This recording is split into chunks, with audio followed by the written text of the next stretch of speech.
भुवनेश्वर रे मेघुआ पाग राज्य रे आहुरी 3 दिन प्रबल बर्षिब। राज्य रे मौसुमी जनित वर्षा जारी रही। विभिन्न स्थान रे कां भां वर्षा हेउथिबा बेले किछि स्थान रे बिजुली घड़घड़ी सह 30 रु 40 किलोमीटर बेगरे पवन बहिबा संभावना रही। राजधानी भुवनेश्वर रे सकाळु सकाळु मेघुआ पाग रही। आज बिजुली घड़घड़ी 20 जिला को येलो अलर्ट जारी करा जायछि। आसंता 19 तारीख पर्यंत राज्यर विभिन्न जिले में वर्षा नहीं अलर्ट जारी करिछि भुवनेश्वर आंचलिक पाणीपाग विज्ञान केन्द्र। ट्रप लाइन प्रभाव में राज्य में मेघुआ पाग सह किछि स्थान में वर्षा जारी रही। आज 4 दिन जाए राज्यर किछि स्थान में हालुकारू मध्यम धरणर वर्षा नहीं चेतावनी देछि आंचलिक पाणीपाग विज्ञान केन्द्र।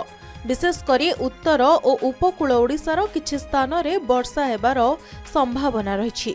आज उपकूल और उत्तर आभ्यंतरीण ओडिशार 20 जिल्ला रे हालुकारू मध्यम धरणर वर्षा हेबा नै येलो वार्निंग जारी होईछि।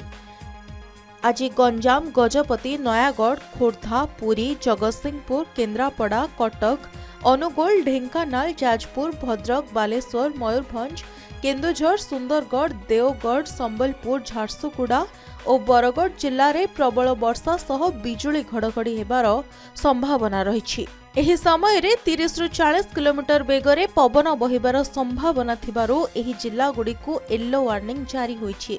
सेहिपरि आसंता काली उपकूल और उत्तर ओडिशार 14 जिल्ला रे हालुकारू मध्यम धरणर वर्षार संभावना रही। ब्यूरो रिपोर्ट, के न्यूज ओडिशा।